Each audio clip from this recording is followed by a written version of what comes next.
Welcome back to Crossplay, our video game podcast here at the Whatnauts. Today is Saturday, September 4th, 2021, and coming up on today's show, PlayStation has announced a new showcase which should give us a look into what they've been making.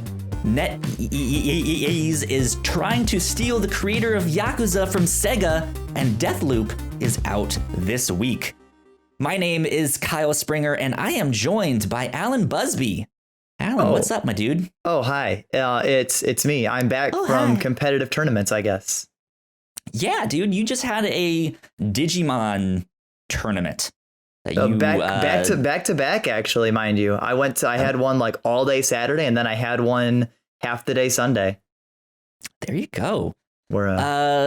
Ignacio and Gino are not here this week. Ignacio has been karate chopped in half by a small child. That small child happened to be Gino, and Gino is now on the run. So I'm stuck here listening to Alan talk about Digimon. Wow. Well, I mean, no. So yeah. So it beats in being dead. Two tournament. Yeah, right. It beats that. So tell me about these tournaments then. How did you do?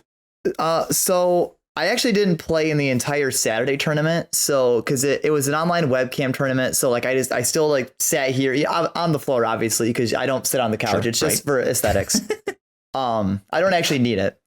So I pretty much like had to play, and I pretty much was like in like the Digimon tournament like Discord all day, and it would you'd have to like wait. So I found out it started the wrong time. I thought it started at like noon Eastern time, but it turns out it started at noon Pacific time. So it was actually at 3 o'clock. Ooh. So then I had to sit. So like every round you have like 50 minutes to play. At least it's not the opposite where it's you thought it was like at 3, but no, it was at noon. No, it was at noon.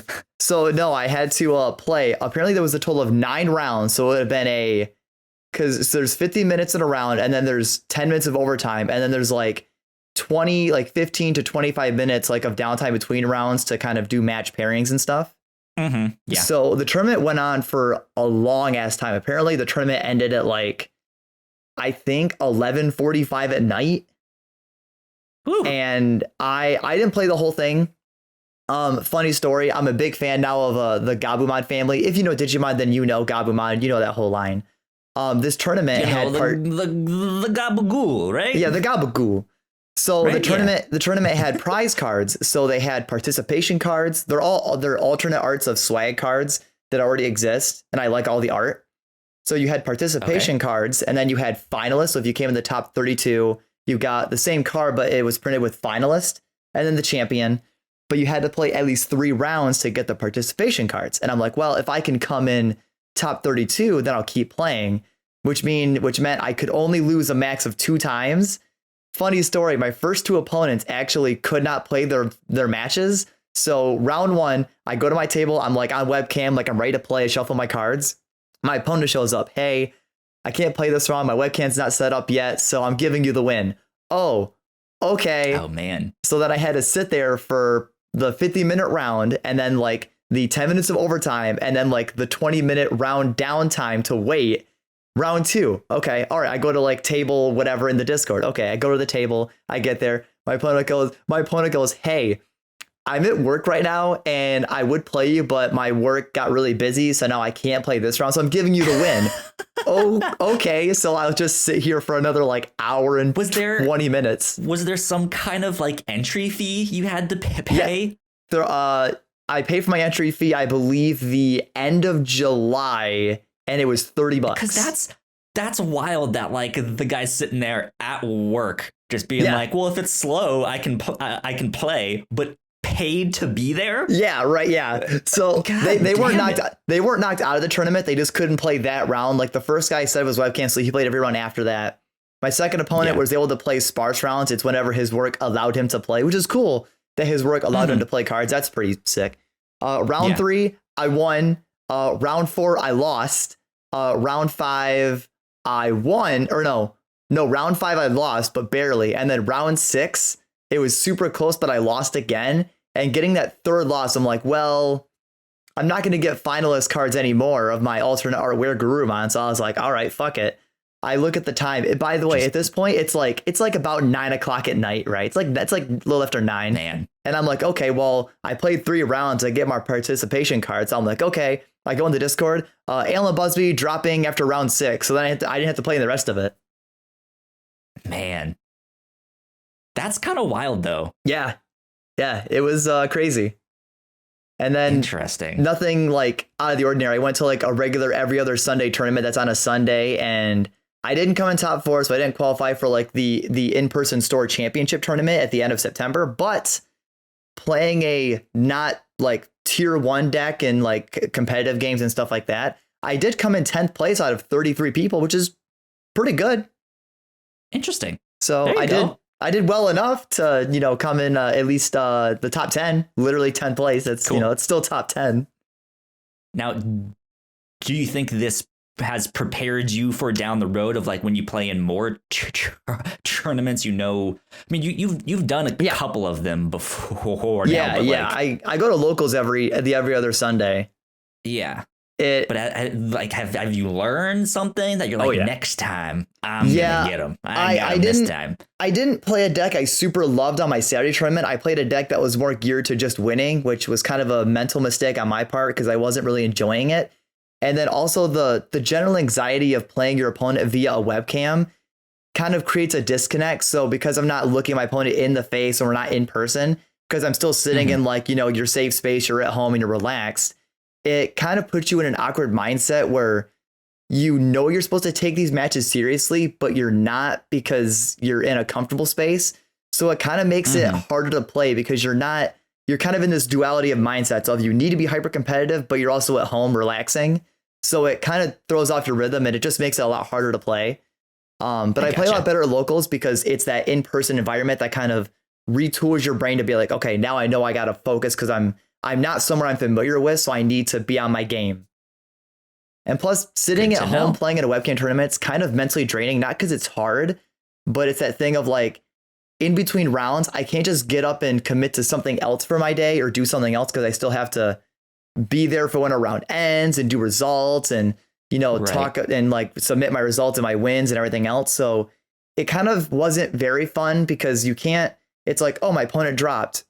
So I won this round, but I can't like go play games or go work out or go do something for my time because I have to still sit here. So it does it makes the day feel really long. Like when Sunday hit, my first thought was it's still the weekend. Oh my God. So Good yeah, stuff. That's why I fell into a vat of acid. So that's actually why I was gone. Yes. Yeah. Absolutely. What did I do this week? It was a pretty normal week for me, but I went to go see Shang-Chi this week. It was phenomenal. I loved it. And this, I want to say, is maybe now in my top 10 Marvel film. I'm not sure exactly where up there, but man, it was so freaking good. I loved it. I had a blast. It's easily in top 3. It's up there for sure. But I had a terrible day getting there, which I explained the whole thing on the captain's log this week. So I'll spare you all the details. But if you want to hear about how I had the worst luck getting to Shang-Chi, then it's in the captain's log up there. I forget. Can we do cards on YouTube? We sure can. Yeah. Up there. For video people, click up there. You can go right to it right there. There you go. So I had that was amazing. And besides that, I've just kind of been watching TV, playing video games, doing that stuff. So are you enjoying the weather getting colder, or is it not getting colder for you yet? It's still pretty hot. It was less humid yesterday. I was out and about yesterday and went to the comic book store and stuff like that, and it was like it was one of those days where if you're not doing much, it felt great, but like walking around still, it was like it's still hot out. It's probably gonna hit you because it was really hot, like 90s, like not this past week but the week before that, but definitely Thursday and Friday it's cooled off a lot here. Like we went disc skiing after work Friday, and it was like even disking, I never really sweat because you have this nice cool breeze the whole day. So it's definitely cooling off, and I am in love with it. Hell yeah. It's definitely fall, turning into fall season. Good stuff indeed. I cannot wait. But let's talk about some video games. What do you say? Well, first you got to do the housekeeping to switch into video games. No, that comes later. Well, no, but like housekeeping later, but there's it's the jingle. The jingle goes right here, right now. There you go. There's your jingle. Alan, hit the button. Good job, Alan. Woohoo! And you actually heard it. If you follow the podcast, you know that for a while I've been ragged on for not having the jingle. So there you go. Kyle could hear it. I cracked the whip and I made him fix it. You got it. Yeah, so let's see. I've been playing mainly one game, but I just started the second one of this one here. So I've been playing through Psychonauts and Psychonauts 2. Okay. I jumped into the first one because the second one was getting such good reviews, and I was like, I'm kind of interested now that it's been like, man, this game is actually really good. Yeah. So I went back and I downloaded the first one on Game Pass and started playing that, and it was kind of what I expected, right? Like, old game is old. It feels like a PlayStation 2 game, plays like it, looks like it. But despite all that, I kind of enjoyed it. I liked the art style. It's very, very unique. It has almost this like Tim Burton-esque, like Nightmare Before Christmas look. Oh, but yeah. if it was in like not like Halloween and dark and scary and stuff like that, but it's just the same like shapes of the characters, and weirdly like the clothing too. Like the clothes give me that Tim Burton vibe. Yeah, but it's really neat. It's really imaginative, and I enjoyed it for the most part. The platforming in it is not great, but it is also like a 13-year-old game. So yeah. Yeah. But I ended up beating that Friday night.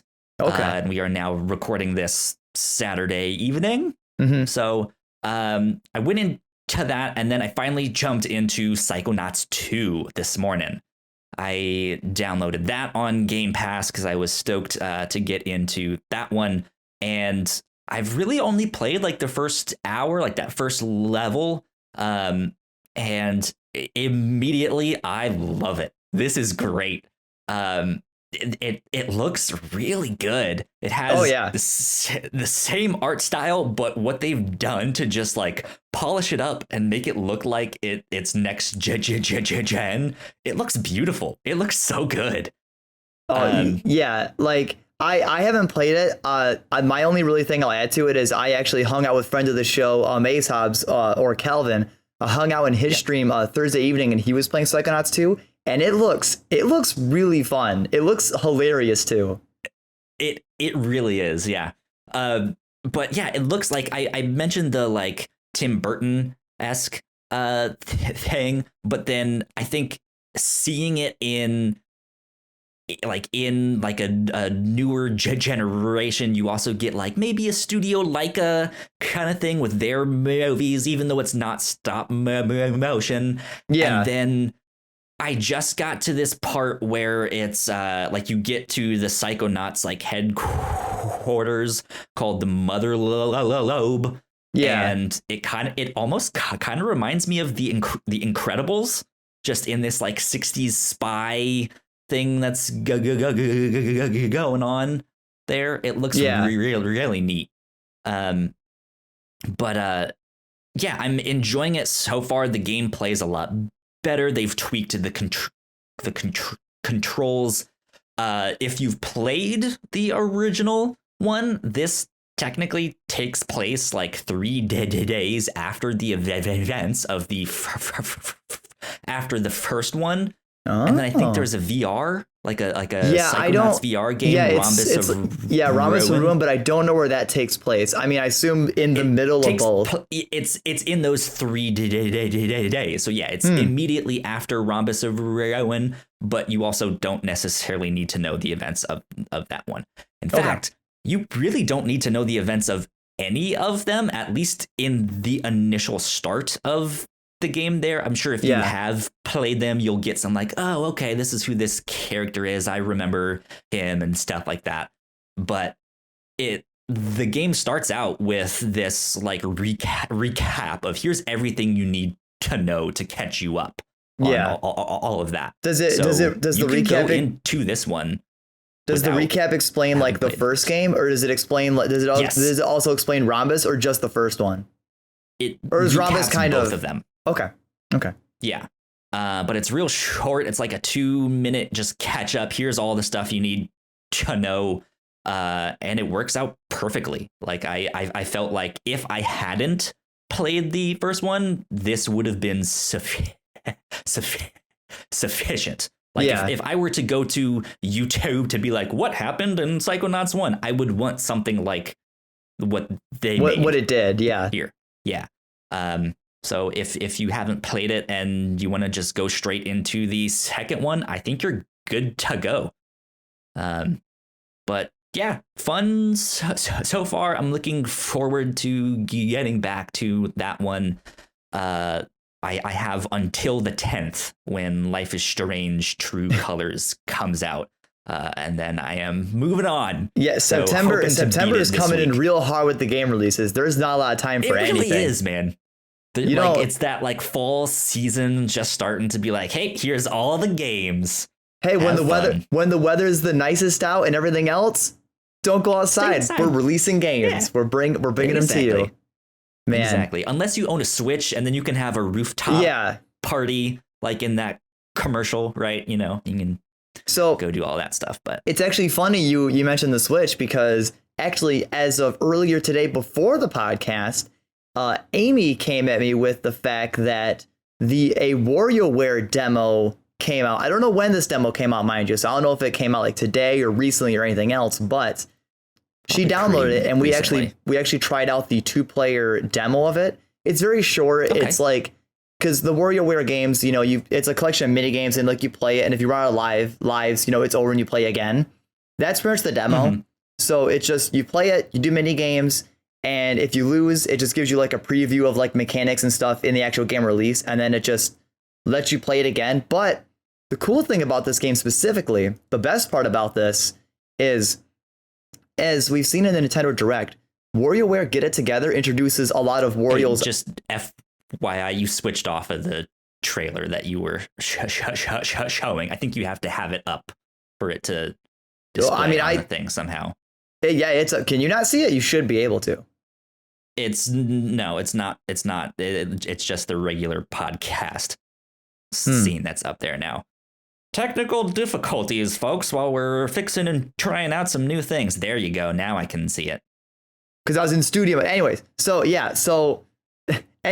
the fact this game introduces a lot of Wario's companions where now you play as them. So in the gameplay, Wario himself, so like now you actually play as the characters in the mini games. So some of the main ones, I can't remember their names. Wario just kind of flies in all the directions, and he can just do a sideways attack. So you know, like you see like a shoe-away, there's like a shoe-away minigame where you like have to smack these bugs off the screen.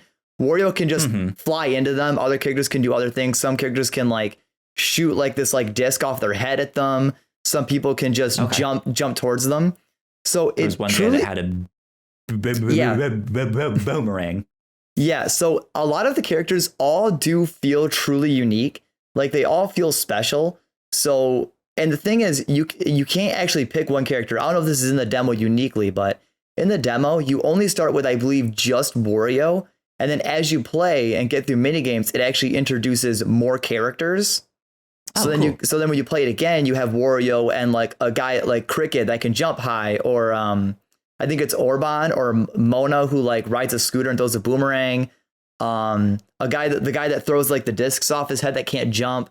So when you go into another session of the mini games, it actually lets you pick 3 characters that you will switch between.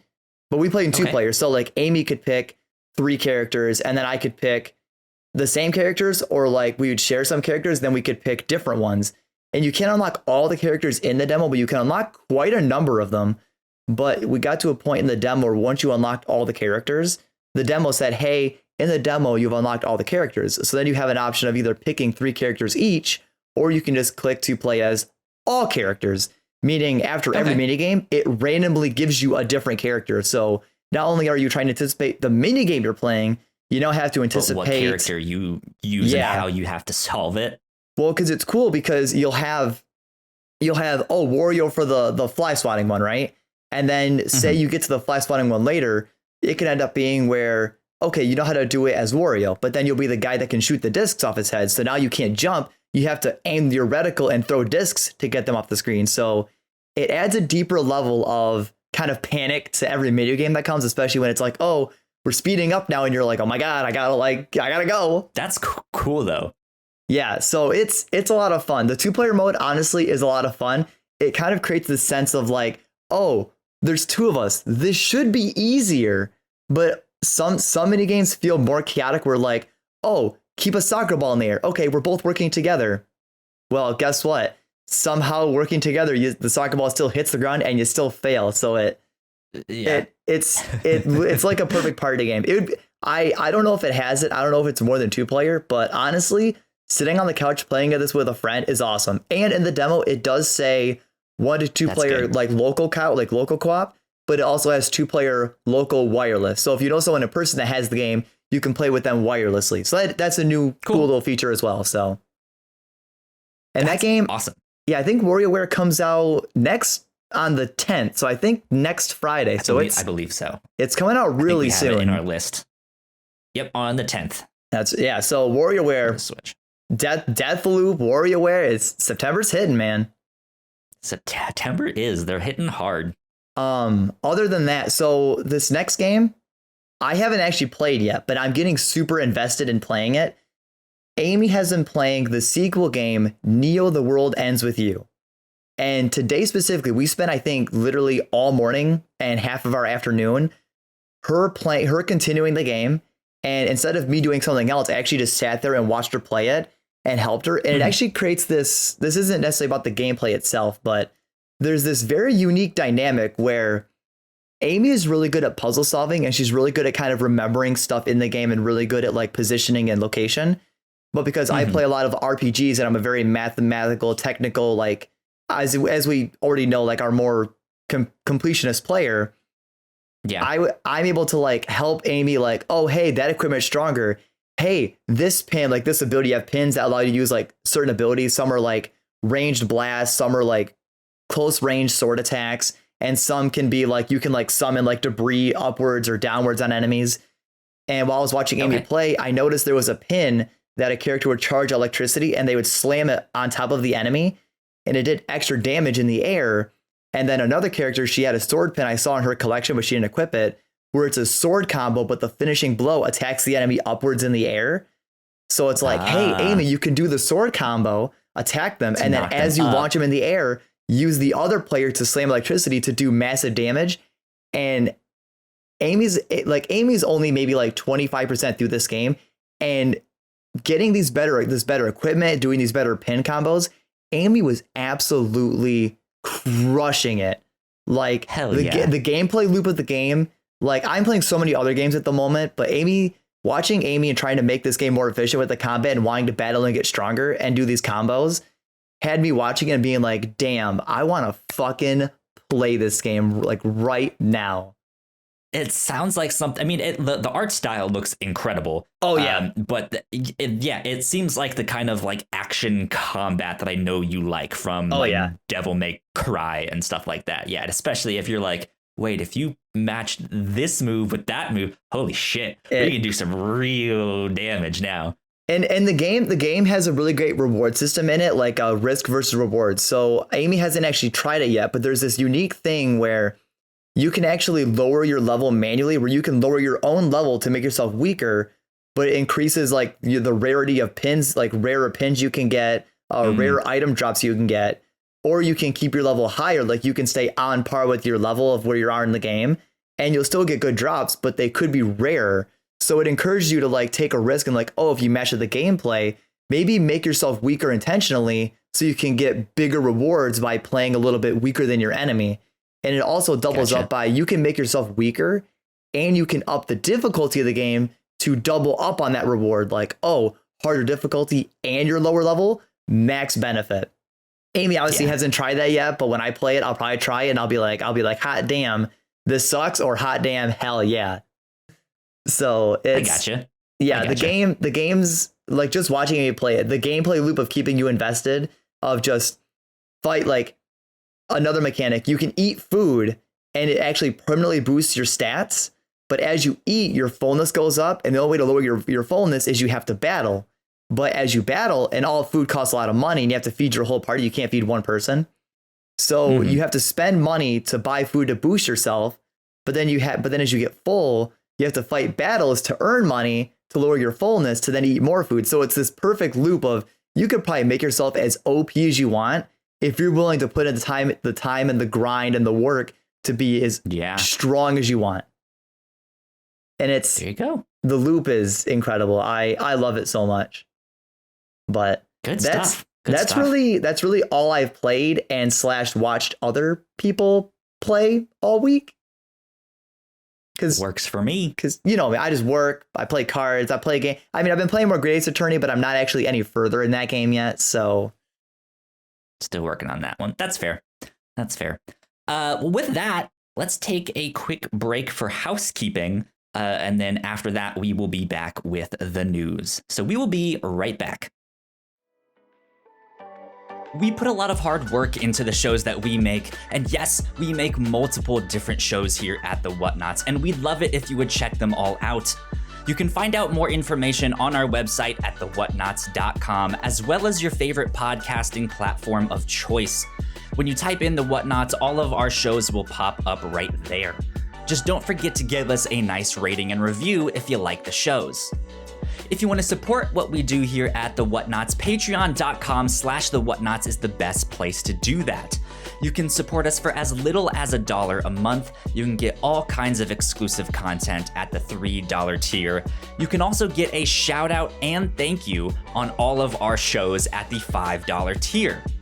You can support us on Twitch by subscribing to our channel at twitch.tv/The Whatnauts, and we would love to have you all join us for our live streams and talk with us in the chat. And lastly, we have merch. If you want to grab yourself a shirt or a sweatshirt or a mug or something else, go to thewhatnauts.com/store to pick up some merch today. And we are back. Big shout out to our Patreon supporters at the $5 tier and above. So thank you to Sam. Thank you so much. We appreciate it. It means a lot to support us for so long. We appreciate it. We love you. Thank you, Sam. Thank you, Sam. And with obviously the general applause. So yes, applause there. Well, the applause will be there. Next up, cool things we are doing here on the review show. Or not on, well, on cool things we are doing here at the Whatnauts include what we are doing tomorrow on the review show, which is, I think, going to be a lot of fun. You guys have heard us talk a whole bunch about Digimon. You've heard Alan and Ignacio get into it on which is better, the English dub or the subs or the original that it was based on, and all that stuff. We are finally putting that debate to rest. On the review show this week, we are watching the first Digimon movie, as well as the source material that was used to kind of make it and stitch it all together. To kind of compare and contrast and discuss it and stuff like that. So Ignacio's not here right now. So Alan, what do you have to say? What's your stance here? I'm going in blind. So watching the original source material, Ignacio sent me the links. I haven't watched it yet. I'm going to watch it tonight. So everything is as fresh in my mind as humanly possible. And, you know, Ignacio, you're not here, my friend. So, you know, you can't defend yourself, but I'm going to say this to you and the audience. Subbed or dub, they're both fine. but the dub, it's funnier. So if you want more of a campy fun feel, something akin to the Sam Raimi trilogy Spider-Man movies, you want some fun campiness, the dub. Maybe you want something hardcore and serious to really hit you, then maybe the sub. I don't know. I haven't watched it yet, so maybe it's not that. Maybe it's campy as well. I have no idea. There you go. Yeah, that is what we are recording tomorrow on the review show, which is our book club style podcast.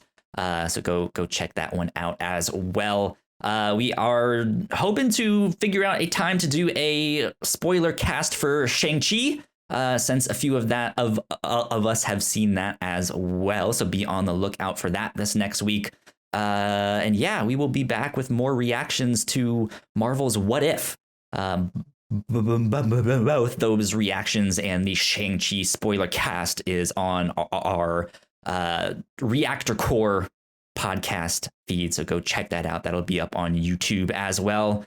But yeah, that's about it. I mean, and if you want more of that Marvel goodness injected right into you, a while ago we did react to the Spider-Man No Way Home trailer, which again is super hype. So that's still coming out. So you got time to watch that to join in the hype before that movie releases. We did indeed. But that's about it for housekeeping. So let's move on to the next section, which is the news.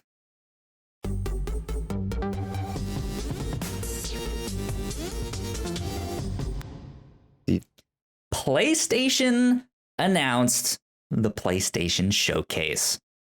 Alan, how excited are you for this upcoming PlayStation Showcase? When I logged into Twitter, I think it was like Wednesday or something, I logged into Twitter and saw the PlayStation tweet of just PlayStation Showcase, mark your calendars, like the Thursday. I felt like the kid when you're a kid and you wake up on Christmas morning and the first thing you want to do is rush down the stairs to open presents, but you realize that you're an adult and you have to wait a week. Yeah. It's like they're just sitting there. I can see them. They're shaped like that thing I wanted. Like I can go to PlayStation's page and go and wait for it to go live, but it won't be there. But yeah, this is what I was missing during the E3 season. This is why I was excited, but I wasn't like excited, because being the PlayStation fanboy I am, this is what gets me the most excited. Indeed. Here written on the PlayStation blog, they say, tune in next Thursday, September 9th at 1 p.m. Pacific for a look into the future of PS5. The showcase will weigh in at around 40 minutes and include updates from PlayStation Studios and some of the industry's most imaginative developers for games releasing this holiday and beyond. And stick around after the presentation to get more updates and more updates from some of the studio teams featured in the showcase. One thing to note, PlayStation's next generation VR won't make an appearance this time, but there will still be plenty of great PS5 games from developers large and small. We hope you can join us.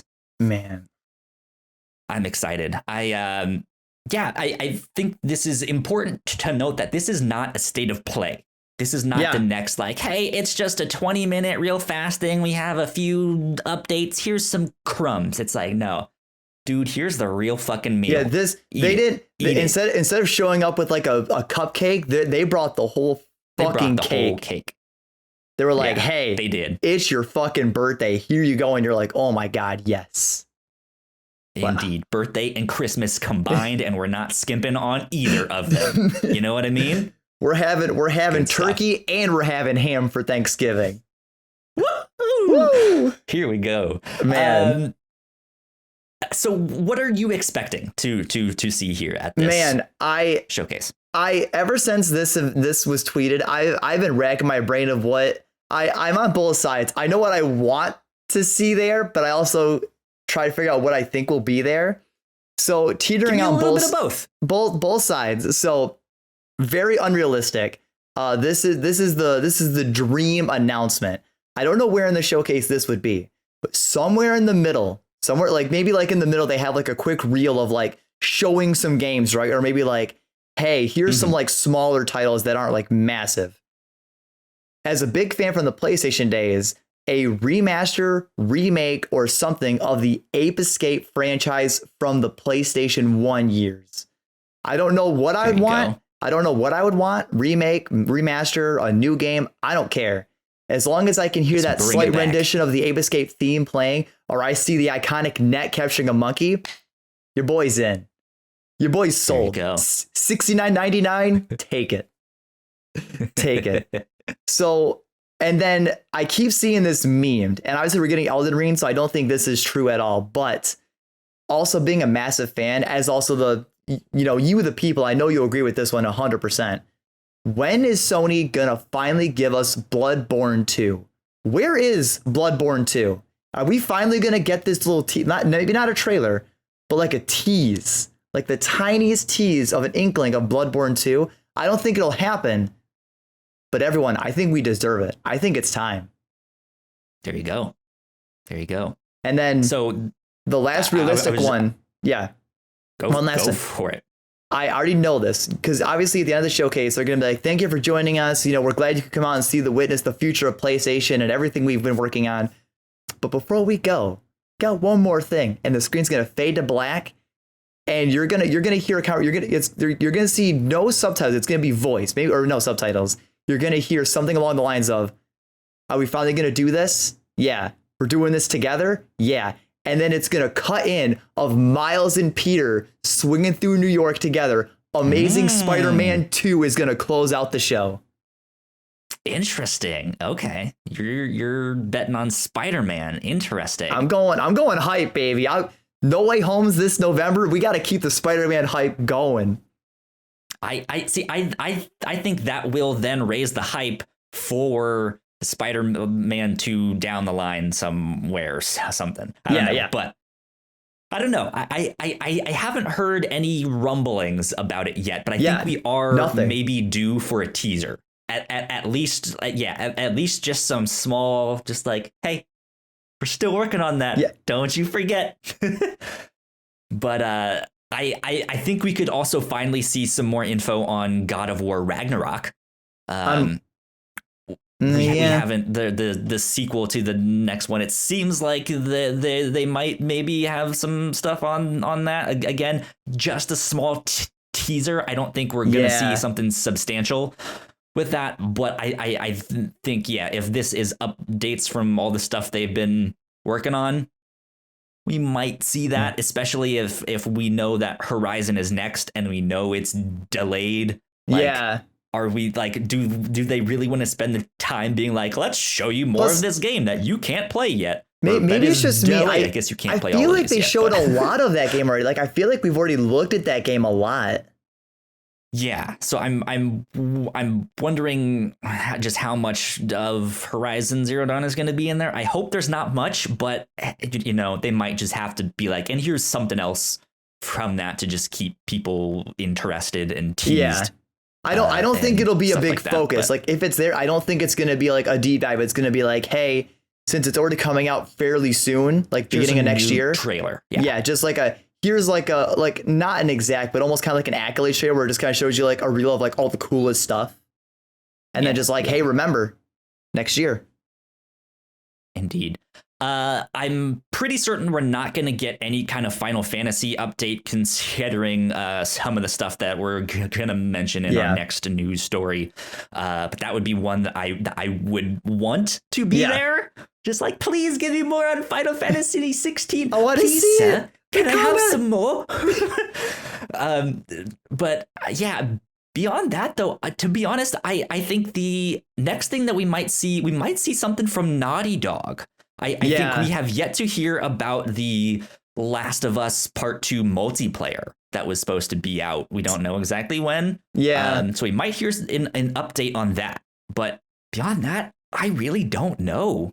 All of the stuff that they're working on. See, at this point, I feel like we're far enough away from Last of Us 2 that people aren't like, where's the multiplayer? Like, I feel like when they announce it, people are going to be like, finally. But then it's just like, okay, multiplayer. Yeah. I don't need it for that game. I kind of don't really want it, but they've been promising it. They've been working on it. And I know the multiplayer from The first one did okay. It was all right. People kind of liked it. Yeah. So I would be interested in seeing what they do with it, but I'm not sure. Not sure what they're up to there. Now you have to give the one game that you know is not going to be there that you would want to be there. The one thing that keeps that fire burning, but you know is never going to be there. Well, considering we're probably not going to get Final Fantasy stuff. We're also probably not going to get Kingdom Hearts stuff. Like, I want more Kingdom Hearts, but I know that's not going to happen forever. I could see maybe no, because again, that I think that would.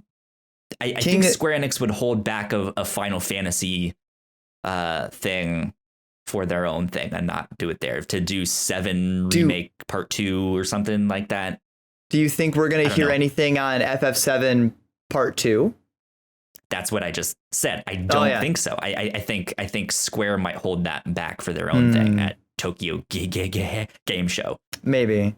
But I feel like you'd save FF16 for that, because I feel like that's the newer, bigger thing. Yeah. Well, do you want to go ahead and move on to number 2 here so we can talk if we're transitioning Square Enix, go for it. Square Enix. Okay, so number 2 on our list here for the news of the week. Square Enix has confirmed a 50-minute Tokyo Game Show event. This is coming from Andy Robinson at VGC. Square Enix presents Tokyo Game Show 2021 will be streamed at 7 p.m. JST, which is, good God, is 6 a.m. Eastern Time and 11 a.m. BST on October 1st and will last for just under an hour. The company announced this past Wednesday. According to the official event description, the Tokyo Game Show will offer the latest news about our upcoming titles with pre-announced information. I know in this piece that they wrote here, they were specifically talking about Final Fantasy 14, which apparently just had a live stream and a bunch of news on that stuff. And then when they mentioned Final Fantasy 16, they said, hey, we're hoping to have something then. We're trying. We would love to have something at there, but they don't know if they'll hit that date. And if they don't, Naoki Yoshida would personally like to have the next time that he shows something be closer to when it releases. Yeah. Yep. So there's a good chance that we won't get Final Fantasy 16 if they don't hit that release. Well, that there's also that great quote where he says, we definitely want to show it, but isn't it better if when we do, you're able to play it right after? Which I don't believe that, because I know so many Square games can have such a complicated development history where they want it to come out. Like, I know FF15 was very infamous for being shown to death. Demo, right? Like, I want some kind of demo. I don't necessarily need to play it like the next day and it's out today or pulling a Nintendo FF16. It's out right now. Right. Like, but that's the thing. I also don't necessarily need a demo yet. I would love one. Give me that, please. Oh, yeah. Absolutely. But yeah, if they had some just more information, because we don't know much about this. We have seen what it looks like, and that's kind of it. There's some information out there, and we saw small teases of what the gameplay looks like a little bit, but nothing in depth of how it works. And who knows if that's even the way it is now. Yeah. So considering that it probably won't be at Tokyo Game Show if they don't reach it in time, then it's not gonna be at the PlayStation. What about what's it called? I forget the name of it. The one that had the demo where they're supposed to kill Chaos. You think that's gonna get a release date? Oh. They're gonna be this is coming out. Not right now, but we might get some more info on that. didn't play that demo, but I didn't either. Well, yeah, the reactions to it was just like, we oh god, we gotta kill chaos. What is this? yeah. So I don't know, but besides Final Fantasy, what else are you hoping for from Square Enix? Is there something? Well, this we talked about this back during the E3. So if you follow the podcast and games that come out and stuff, being published by Square, I'm hoping we hear about Dragon Quest 13. Oh, okay. Or is it 12? Yeah. The next Dragon Quest game that's supposed to have the darker tone and the more serious story and everything else. Was the last one that came out, the one that was out on all of them? It might have been, but yeah, I'm really hoping we hear something about the next Dragon Quest game. Okay. Because that is still under Square Enix's umbrella, so then that would be a game you'd show off there. Like, I'd hope that would be the game. Yeah, Dragon Quest. It's Dragon Quest 12. Dragon Quest 12. I think there's also been rumors about like another Tomb Raider that have been going around from a couple months back, and I think they were trying to say that they were hoping to like whatever they do with this next one, they kind of want to bridge the gap between the originals and the recent trilogy that they made there. So I don't know exactly how that would work, but Crystal Dynamics, we know, has been working on Avengers, so there might be more of that. They might not get to the Tomb Raider stuff because of that, but I feel like Tomb Raider would be a ways out, because I feel like they're pretty deep into still improving and adding stuff to the Avengers game. Yeah. Which means we will probably see some more War for Wakanda stuff, because they did mention pre-announced information. So I'm assuming it's like, hey, don't forget War for Wakanda is out right now. Go play it. I'm pretty confident we're going to see, what is it? Is it Forspoken? It was that PS5 like tech demo game. That will definitely be there. That'll definitely show up. I forgot about that one. Yeah. Wow. Yeah, that'll be there. Yeah. Dude, now I'm excited. The other thing I'm worried about is that because it says along with pre-announced information, that makes me kind of worried, because Square Enix during E3 went way too long on the Guardians game. So it makes me worried that with pre-announced stuff already that we know is coming out, they're gonna that one too. Oh my god. Yeah. So I'm worried with pre-announced information, they're gonna spend a lot of that 50 minutes going over stuff we already know, and then we're gonna get maybe like 15 minutes total of teases of new stuff. Yeah. But then 35 minutes of stuff. Here's 20 more minutes of Guardians. Guardians game come out when? I think it comes out this fall or November or something, I think, but Guardians, it's kind of weird. You don't think about a lot of stuff Square Enix has. October 26th. Yeah, so you're definitely going to hear about that game again. Yeah. Absolutely, because we need to see more about the gameplay in that. I think we at least also need a little bit more information on the story. Like, what are you doing in this game here? But I really want more info on the gameplay, because what they showed didn't necessarily wow me in E3. It just seemed kind of dry. So, and the fact that they went on it for so long also kind of killed the hype for it, because you generate the hype by showing you a tease of something and then pulling it away from you. But they gave you the entire bowl of Guardians, and I know they're wildly different games.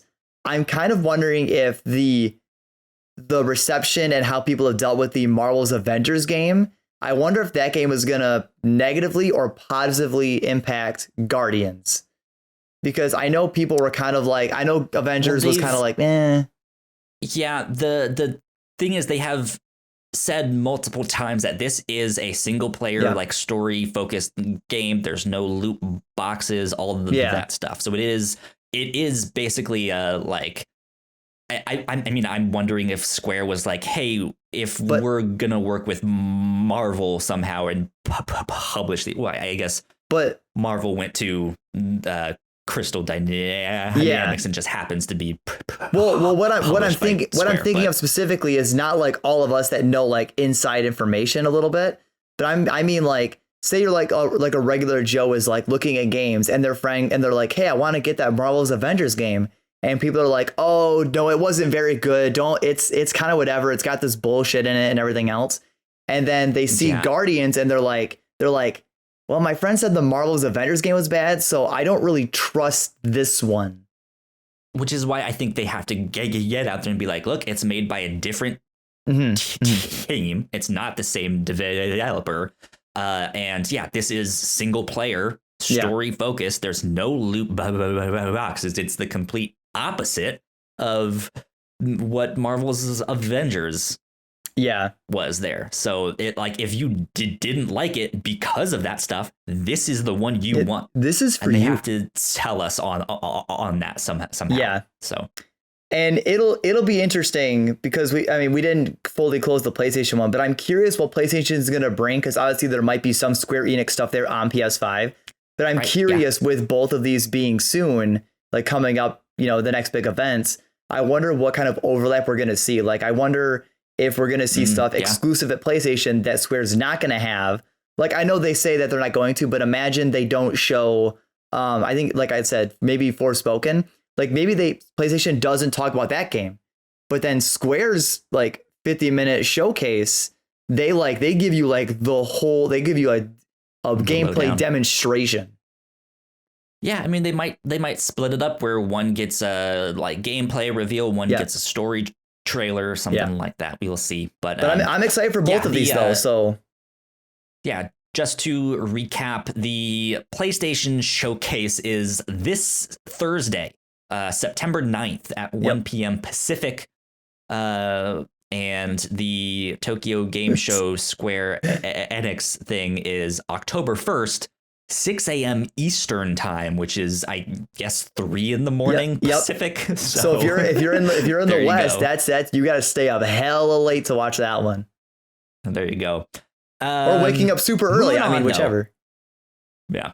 Moving on, though, to number 3. Man, it's so strange that the week that we get news about like maybe some Final Fantasy stuff, and then up next we get some Yakuza stuff, we don't have Gino or Ignacio.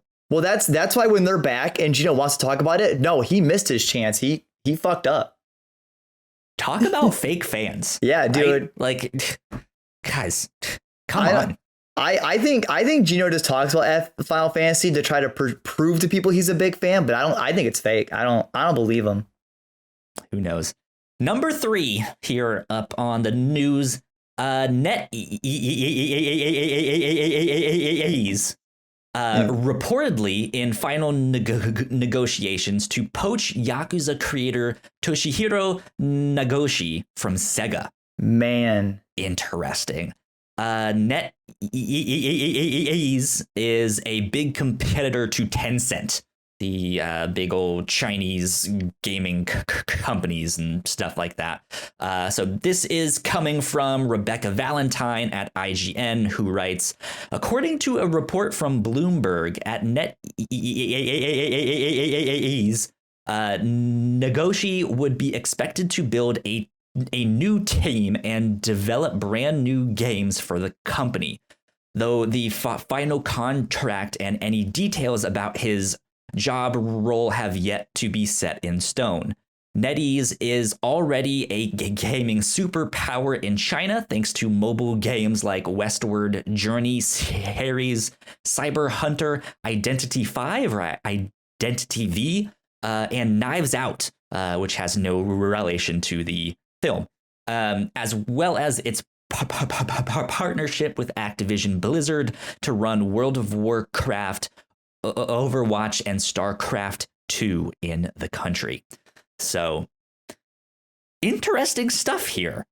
Yeah, I really wish Ignacio was here because he would have known so much more about this if possible. Well, so the creator of Yakuza has been at Sega since 1989. Like, he is one of the... That's a long time. He was one of the OGs. He's been around forever. And he's worked on a ton of stuff that Sega has made. And he's created Yakuza, which has had huge success. And more recently has had huge success here in the United States. And it seems like he was going to be a company man there at Sega. Yeah. And 30 years later, almost something like that, they're being like, hey, you should come over here to NetEase. You can make something new, you know? So I mean, you've... Well, I was gonna say, like, because he also makes the Judgment games, because he's making that series too, right? Yeah. Mm-hmm. Like, I don't think he would leave, because I assume he would want to continue even that franchise, right? After Judgment. Well, I see Yakuza really in a period of change right now, right? Where they did start that spin-off series, and then the new like mainline one was like, hey, we're going to switch the whole fighting style to a more turn-based thing, whereas the spin-off will have that like brawler beat 'em up style.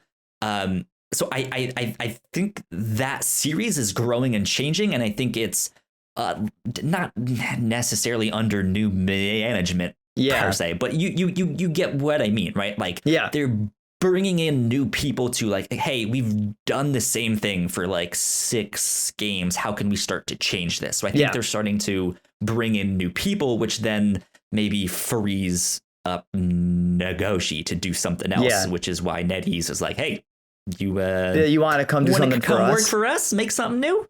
Hey, I mean, I feel like even if he made something new and different, it would be different and new, but it would have the Yakuza DNA all over it, though. I mean, maybe not, though. I mean, what if he makes like a competitor to Monkey Ball, right? God, could you imagine? It's not exactly what everyone would want. Let's be honest. Yeah, you're like this will sell. This is gonna get people going. Gold, Jerry, gold. But like, I think he just has the opportunity to move on to something else, and I'm hoping he feels like Yakuza is in good hands. Yeah. So, and I mean, Judgment still was kind of like I feel like or what is it? Is it Judgment? Because then it's Lost Judgment, right? I think Lost Judgment is the new one. Yeah. So the first one, whatever that one was called, Judgment, whatever it was called, the first one, that one I feel like was kind of the growing pains of switching off Yakuza. So I feel like when we get Lost Judgment, this is where you're going to see that series come into its own. It's still going to be Yakuza-like, but I feel like that's when you're going to really see it as not, it's a Yakuza-like. No, it's its own kind of thing now. And I feel like depending on how well that kind of is received or how well that does, that will affect whether that series continues or Nagoshi does maybe leave and work on something else. Like maybe if he doesn't feel confident in how that's going, maybe he'll stay and help and do all that stuff. Who knows? Yeah, we shall see. But yeah, that's some interesting news to think about. Damn Ignacio for not being here. NetEase has definitely been trying to get more of a foothold in the global gaming market. But let's move on. Number 4 on our news of the week is the Horizon Forbidden West upgrade debacle. Yep. This is an interesting one. Actually, we recorded another segment of this, but we just got some breaking news on this. So we are now here re-recording this segment with some updated information. So originally, I pulled an article from Fanbyte that was kind of detailing what you would have to do to upgrade Horizon Forbidden West, which basically mentioned that it doesn't have the option to upgrade from a standard to a digital deluxe copy at a discounted price, and that if you wanted it, you would have to basically buy the game a second time to get that. And so everyone was like, what the hell? That's stupid. I don't like this that. This is not what you said back then. So just about half an hour ago, the PlayStation blog updated, and Jim Ryan himself released an update on the situation. Here is what he had to say. Thursday was to be a celebration of Horizon Forbidden West and the amazing team at Guerrilla working to deliver it on February 18th, 2022. However, it's abundantly clear that the offerings we confirmed in our pre-order kickoff missed the mark. Last year, we made a commitment to deliver free upgrades to our cross-gen launch titles, which included Horizon Forbidden West. While the pandemic's profound impact pushed Forbidden West out of the launch window we initially envisioned, we still stand by our offer. Players who purchase Horizon Forbidden West on PlayStation 4 will be able to upgrade to the PlayStation 5 version for free. I also want to confirm today that moving forward, PlayStation first-party exclusive cross-gen titles newly releasing on PlayStation 4 and PlayStation 5, both physical and digital, will offer a $10 US digital upgrade option from PlayStation 4 to PlayStation 5. This will apply to the next God of War and Gran Turismo 7 and any other exclusive cross-gen PS4 and PS5 titles published by Sony Interactive Entertainment. Finally, at least some consistency. Consistency is so much easier, so much simpler. We went on this big long tirade of just how this whole thing has been a mess. I hope this stands, and I hope they continue to just make it simple and clean, and go from there. It kind of sucks. It is a little sour that it's still a $10 upgrade no matter what, but whether you approve or disapprove of just the bare bones $10 upgrade, at least there's no more like confusion on how much it's going to cost or what the paths are. It's just, hey, you have God of War Ragnarok.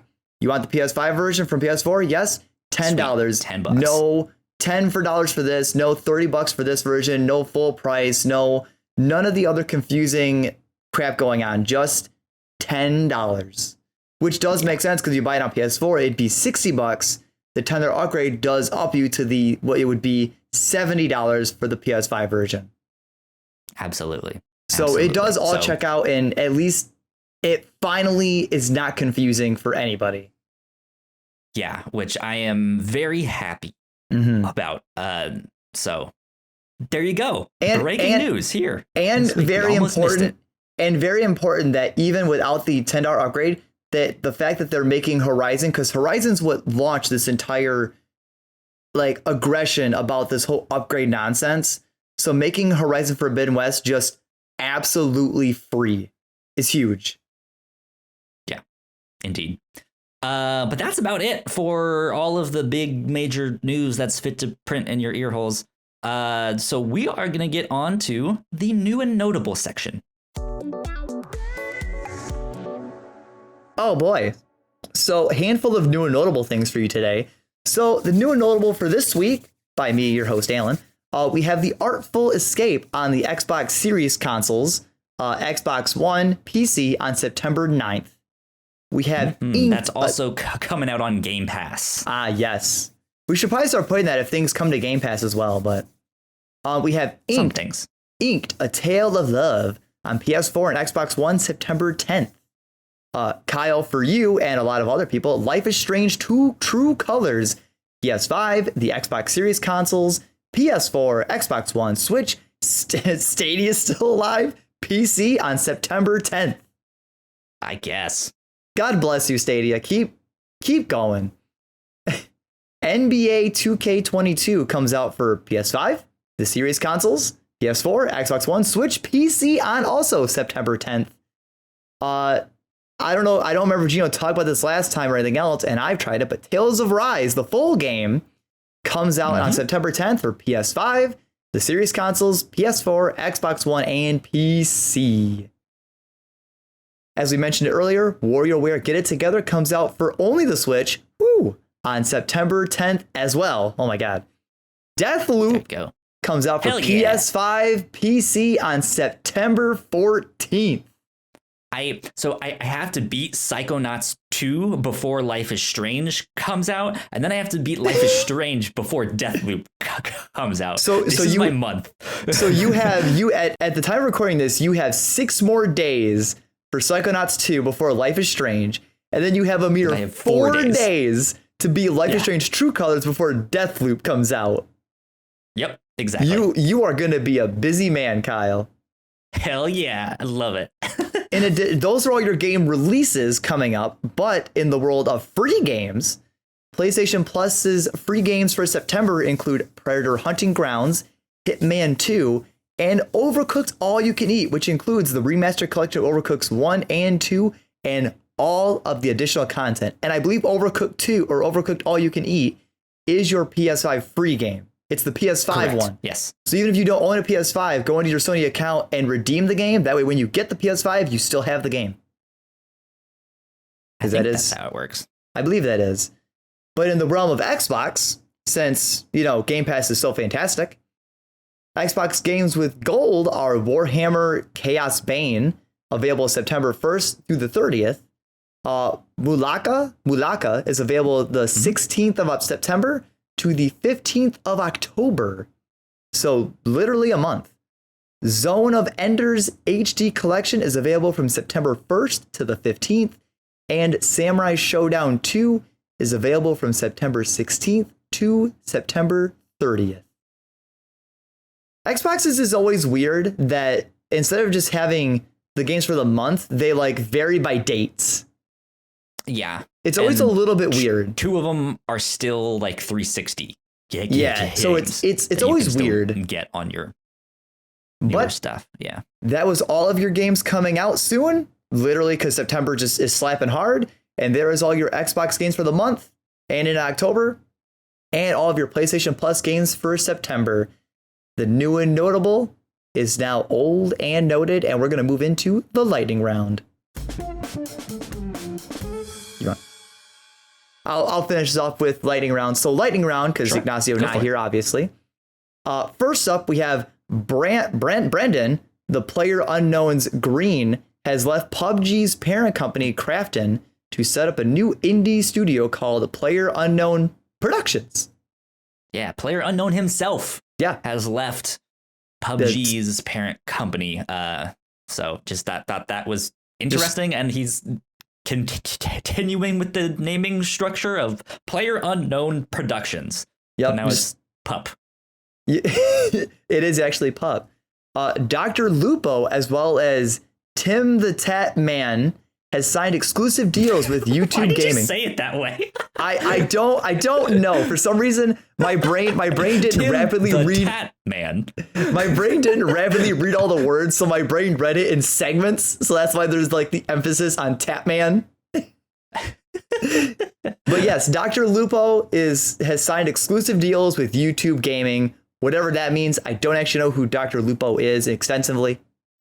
So these are 2 of Twitch's biggest streamers right now. And Twitch has been going through a lot of issues recently. Things have been happening.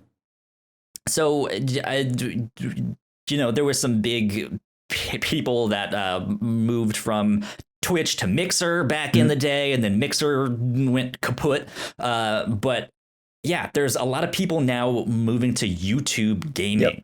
Yep. Partly because Twitch just really hasn't done anything to improve the streaming experience or moderation or new security features. There's all these hate raids that are going on now. I know these 2 moving there is not attached to the hate raid stuff, but it definitely coincides with it. It coincides with it.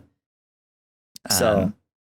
Yeah, so interesting to see. I don't think YouTube Gaming is where it needs to be yet. Yeah. But I think the fact that they are starting to throw some money behind it and stuff like that, hopefully we will start to see some changes in the future. And with some bigger names coming to it, that should also start pushing it as well.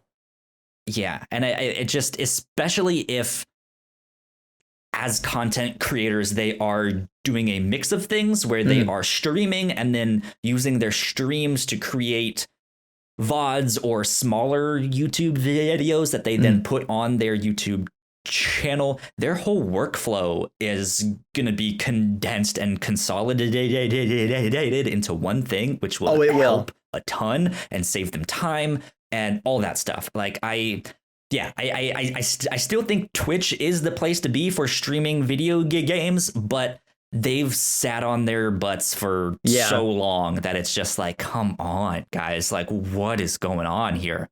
So we'll see. We'll see what happens. But with more things that are happening, Norman Reedus seems to think that quote negotiations are already happening for Death Stranding 2. Yeah. Who knows what that means? That could mean literally anything. He could be working on something else entirely and just has no idea. And just thinks it's Death Stranding 2. Yeah.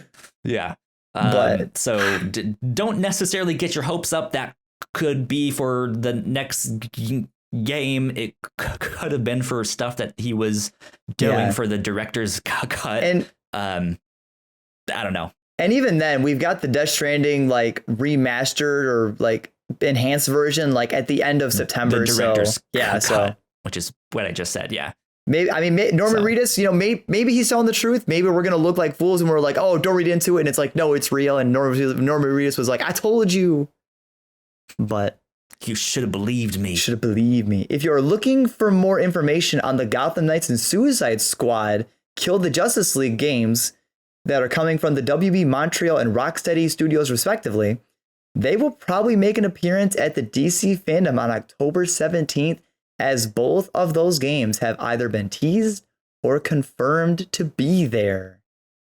Yeah. So mark your calendars. Gotham Knights, especially. Marvel's where it's at, man. Marvel's where it's at. You got Guardians is coming out. I grew up as a Marvel fanboy because I'm a huge Spider-Man fan. Oh, yeah. He's my favorite. As I've gotten older, DC Comics, like specifically the comics, I'm so much more of a DC fanboy. Man, they're so good. So good. You can't play both sides. You got to ride or die one way or the other. I mean, maybe you can. You can play both sides.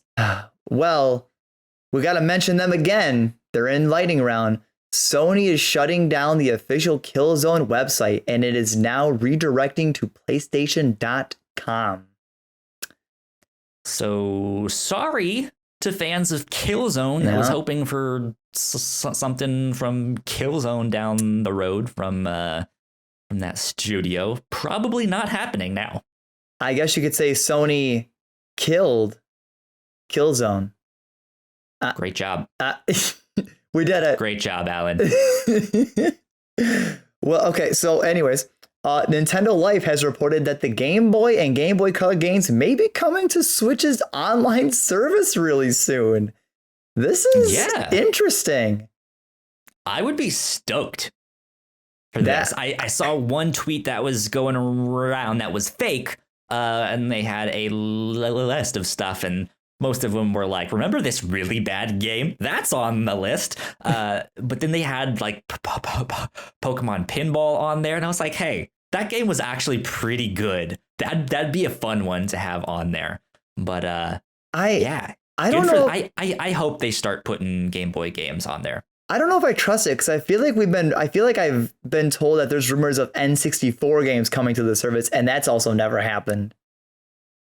I can't say I've heard that. I know that's what people want. Yeah. Right. Of like put Mario 64 on there or something, yeah. But like, I feel like Game Boy and Game Boy Color are more doable because I don't remember what site I was looking at that mentioned this, but I think it was Nintendo. Yeah. Nintendo Life was talking about how the podcast that they heard this on from a notable leaker is saying it's most likely going to be Game Boy and Game Boy Color stuff that they add in the future. it doesn't look like they would do Game Boy Advance because there's a number of companies that are doing remasters of those games. Look, the Game Boy Advance games would be so much more exciting. God, I want Golden Sun. I want Final Fantasy Tactics Advance. Dude, I just want the OG, like the original, like Gen 3. I want Ruby, Sapphire, and Emerald. I want that again. There you go. But to end off the lightning round with a lightning strike, we have Operation Skyfire, Fortnite's Chapter 2 Season 7 ending event. This takes place at 4 p.m. Eastern Time on September 12th, obviously 1 p.m. Pacific Time. Join a strike team and sneak aboard the mothership to deliver IO's final message to invading the alien. Shout out to Ignacio, who told Kyle specifically to include this, because Ignacio, our resident Fortnite player. To which I responded, I don't play Fort Fight. So, but it is in here. So it is September 12th. Yeah, Fortnite continues to just do some crazy stuff in their game there. There's more information about how you can join. I think there was like up to like 16 player parties if you want to get your friends together and do that all at once, stuff like that. So be on the lookout for more information. Go look that up if you're a Fortnite fan. Or if you're not a Fortnite fan, check it out and maybe you'll become a Fortnite fan. Maybe you will. Or not. Some people seem to love it or hate it. I don't judge. That's about it, though, for this week on the podcast. That's all the news that's fit to print in your ear holes or wherever you stick it. So beam it right into your brain. Right, yeah. So what are you excited about this week? What are you looking forward to? There's a lot. I mean, I'm excited to give Sonic Colors Ultimate a shot. There's a YouTube video I didn't watch today that says that the game is actually bad and disappointing, but I still think I'll pick it up and give it a shot for myself because I never played Sonic Colors. I've heard the opposite, actually. So I was listening to, I don't remember, it may have been NVC. And they had someone on who was like, yeah, like if you want like a good example of modern 3D Sonic, this is one of the ones. It's maybe not the best one that's out there, but it is one of the ones that you should check out. If I wasn't saving money, I'd also get Tales of Rise, but I'm also not sold on it based on the demo, so I think I'll wait on that. So other than that, I'm actually excited to play WarioWare next Friday with Amy. And next weekend is also the Every Other Sunday. So the obligatory plug, another Digimon tournament. There you go. Indeed. I am excited to jump back into Psychonauts 2 and then finally play the next Life is Strange game after that. I got a busy schedule ahead of me with all of that, but I'm excited. I think it's going to be a blast. But yeah. That's about it. So Alan, if you do not finish each game by the next one, you are not allowed to play the next one. Man, I just want to be a good gamer. So I mean, it's okay as the hint towards the fans that they want it. Will Deathloop be good? Did someone lose points? I think so. You got to check out the Patreon fantasy draft to see who counterpicked Deathloop. There you go. What is your social media stuff? Where can the people find you on the internet? I mean, I tweet Digimon stuff and I retweet their stuff at Twitter at Alan Busby, the good old ALANBUSB, and it's a good old double E. And then other than that, I stream on Mondays and Wednesdays and apparently not Fridays because my friends hang out every weekend. But that's it. Twitch.tv/AzurePKK. There you go. You guys can find me at YoKyleSpringer on Twitter. If you guys want to stay up to date with all of the stuff that we do here at the Whatnauts, we are at the Whatnauts on Twitter. So go like, share, subscribe, tell a friend, tell a foe, sell your soul, do whatever you need to do to help spread the word. It helps us out a ton. I believe that is about it. That's wrapping us up. So we will see you all next time. This has been episode 80. What is this? 88 of Crossplay. You have officially been played. No, but he changes it every time. first time I'm doing it, so I'm going back to the classic. You've officially been played. Ha! Retro. Play that. Bye, Bitches. everyone.